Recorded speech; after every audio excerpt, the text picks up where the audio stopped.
اپنی ساری امیدیں اللہ سے وابستہ کرنا، اپنی ساری امیدیں اللہ سے لگانا۔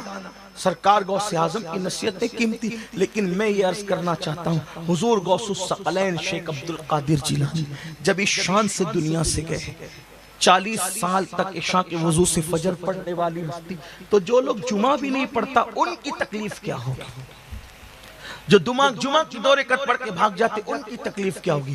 میرے بھائیوں، آج کل تو حالات یہ ہیں کہ نوجوانوں کا بدن خوبصورت ہے تو جسم پہ وہ کچھ گندواتے ہیں اور عجیب عجیب قسم کی ڈیزائن بناتے ہیں۔ میں نے سوچا یہ ڈیزائن آج بن رہی ہے، حدیث میں اس کا ذکر ہے کہ نہیں؟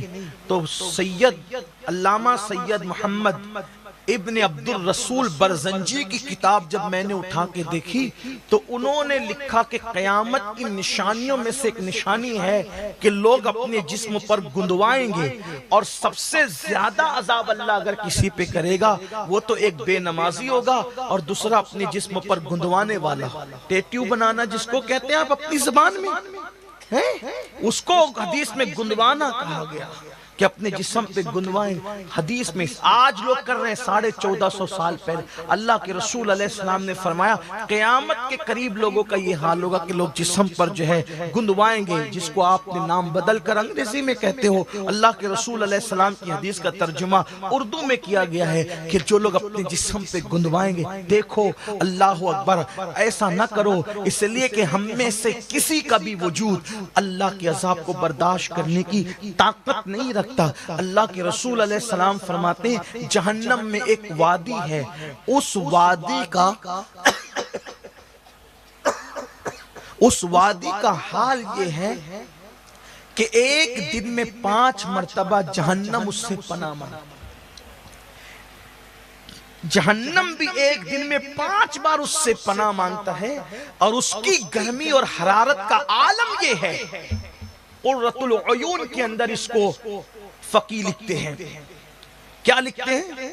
لکھتے ہیں کہ اللہ کے رسول علیہ السلام نے فرمایا کہ جہنم ایک دن میں 5 مرتبہ اس حصے سے پناہ مانگتا ہے، اور اس کی حرارت اور تپش کا عالم یہ ہے کہ اس کے اندر اگر پہاڑ ڈال دیے جائیں، پہاڑ، تو پہاڑ بھی پگھل جائے، اتنی حرارت ہے۔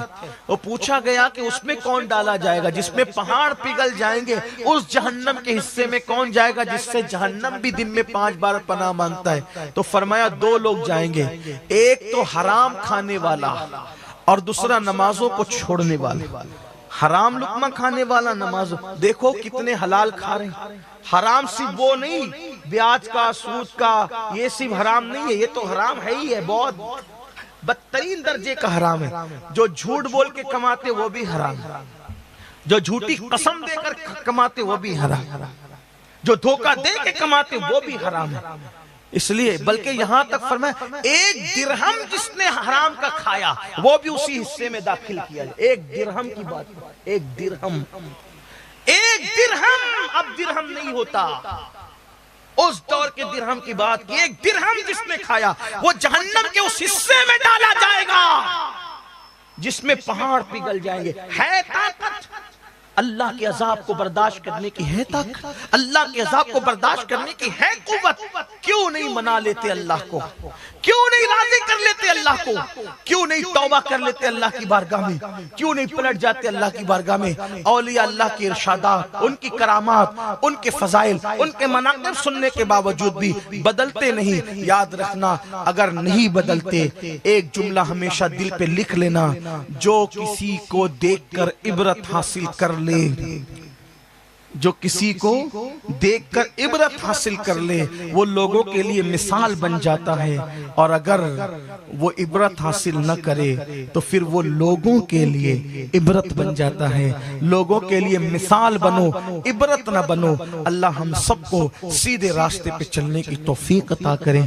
غوث پاک کا دامن ہمیں قیامت تک ہماری نسلوں کو عطا فرمائے، انہی کے ساتھ اللہ ہمارا حشر نشر فرمائے۔ قادری کر قادری رخ قادریوں میں اٹھا قدر عبد القادر قدرت نما کے واسطے حافظ عبدالعلیم اور ان کے رفقا نے بڑی خوبصورت محفل سجائی. اللہ ان سب کو بہتر جزا دے, بلانے والوں کو, آنے والوں کو, اور گفتگو کے درمیان اگر کوئی غلطی ہو تو اللہ تعالیٰ معاف فرمائے. استغفر اللہ ربی من کل ذنب و اتوب الیہ. السلام علیکم ورحمۃ اللہ وبرکاتہ.